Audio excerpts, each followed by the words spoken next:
আসসালামু আলাইকুম প্রিয় শিক্ষার্থী বন্ধুরা, কেমন আছো তোমরা সবাই? আশা করি নিশ্চয়ই খুব ভালো আছো। আর কয়েকদিন পরে তোমরা যারা এসএসসি পরীক্ষা দিয়েছিলে, তোমাদের এই এসএসসি পরীক্ষার রেজাল্ট প্রকাশ করতে যাচ্ছে শিক্ষা মন্ত্রণালয়। ওকে, তো অনেক শিক্ষার্থী রিকোয়েস্ট করতেছে যে তোমাদের এসএসসি পরীক্ষার রেজাল্ট পাবলিশড হওয়ার পরই খুব সহজে অল্প সময়ের মধ্যে কিভাবে হাতে থাকা ফোনটি দিয়ে অনলাইনের মাধ্যমে রেজাল্ট দেখতে পারবো। আমি তাদের উদ্দেশ্যে একটি গুরুত্বপূর্ণ ভিডিও শেয়ার করতে যাচ্ছি। এই ভিডিওর মাধ্যমে আমি দুইটি টপিক নিয়ে আলোচনা করব। এই দুইটি টপিকের মাধ্যমে তোমরা রেজাল্ট পাবলিশড হওয়ার পরই খুবই অল্প সময়ের মধ্যে তোমার হাতে থাকা ফোনটি দিয়ে তোমরা তোমাদের রেজাল্টটি দেখতে পারবে। ওকে, তো প্রথমে তোমরা চলে যাবে তোমাদের মোবাইল ফোনের ক্রোম ব্রাউজারে আসার পর সার্চ বক্সে এসে লিখবে ওয়েব বেস্ট রেজাল্ট। ওকে, WB web best BEST web best result. Web best result লিখে এন্টার করার পর এরকম একটি পেজ শো করবে। এরকম একটি পেজ শো করার পর এখানে দেখতে পারবে web best result publication system for, এখানে ক্লিক করবে। ওকে, এখানে ক্লিক করার পর এরকম একটি ইন্টারফেস চলে আসবে।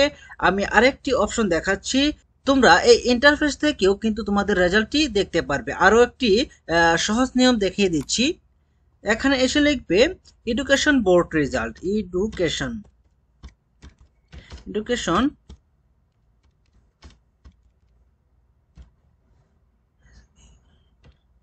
Education board result. ওকে, তারপর এন্টার করার পর তো প্রথমে যে অপশনটি আসবে এডুকেশন বোর্ড রেজাল্টস নামে, এখানে ক্লিক করার পর এরকম একটি ইন্টারফেস শো করবে। ওকে, তো আমি একে একে তোমাদেরকে দুটি স্টেপ দেখাবো, তোমরা ভিডিওটি না টেনে সম্পূর্ণ দেখতে থাকো। ওকে, এখানে দেখতে পাচ্ছ প্রথমে আমি যে স্টেপটি নিয়েছিলাম, এখানে ক্লিক করার পর এক্সামিনেশন, এখানে ক্লিক করবে।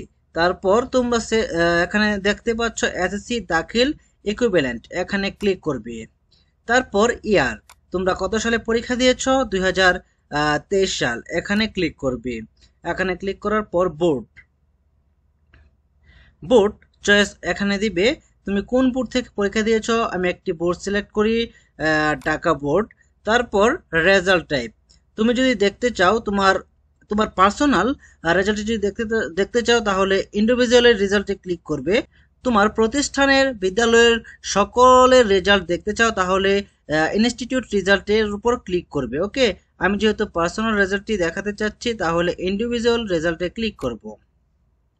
এখানে ক্লিক করার পর রোল নম্বর দিবে। রোল নম্বর দেওয়ার পর আমি একটি এক্সাম্পল দেখাচ্ছি।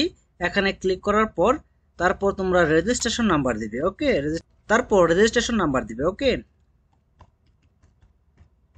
রেজিস্ট্রেশনটি নাম্বার দেওয়ার পর তারপর এখানে দেখতে পাচ্ছ হালকা করে কিছু অক্ষর দেওয়া রয়েছে, সংখ্যা রয়েছে 9985। এটা কিন্তু প্রতিনিয়তই চেঞ্জ হচ্ছে। দেখো, আমি রিলোড করলে কিন্তু এটি চেঞ্জ হয়ে যাবে। এখানে আরেকটি সংখ্যা দেখাচ্ছে, এখানে রিলোড করার পর আরো একটি, তোমরা যদি বুঝতে না পারো তাহলে রিলোড করে তোমরা যে সংখ্যাটি বুঝতে পারবে সেটি এখানে সেম এখানে দেওয়া রয়েছে 2615, সেম এখানে এসে ক্লিক করবে। ওকে, এখানে দেওয়া রয়েছে 1616, এখানে দেওয়া রয়েছে 2616। তারপর রেজাল্ট পাবলিশড হওয়ার পর গেট রেজাল্টের উপর ক্লিক করলেই এখানে তোমার রেজাল্ট শিটটি চলে আসবে। ওকে ওকে, আশা করি তোমরা সকলে বুঝতে পেরেছো। আমি আরেকটা টপিক দেখাচ্ছি। এখানে কিন্তু সেমই, কিন্তু এখানে সিস্টেমটা একটু অন্যরকম। এখানে তুমি এখানে এসএসসি দাখিল ইকুইভ্যালেন্ট সেভ করার পর ইয়ার 2023 এখানে ক্লিক করবে। বোর্ড ঢাকা, তুমি যে বোর্ড থেকে পরীক্ষা দিবে সে বোর্ড সেভ করবে। তারপর রোল নম্বর দেওয়ার পর রেজিস্ট্রেশন নম্বর দেওয়ার পর এখানে দেখতে পাচ্ছ 7+8, 7+8 কত হয় তোমরা হিসাব করে, এখানে 15 হয়, আমি 15 লিখছি। 15 লেখার পর এখানে সাবমিটে ক্লিক করবে। ওকে, সাবমিটে ক্লিক করার পর এই পেজের মধ্যেই তোমাদের রেজাল্ট পাবলিশড হওয়ার পর এরকম ভাবে যদি তোমরা ট্রাই করো, এই পেজের মধ্যেই তোমাদের রেজাল্ট শিটটি চলে আসবে। তো প্রিয় শিক্ষার্থী বন্ধুরা, আশা করি তোমরা সকলেই বুঝতে পেরেছ।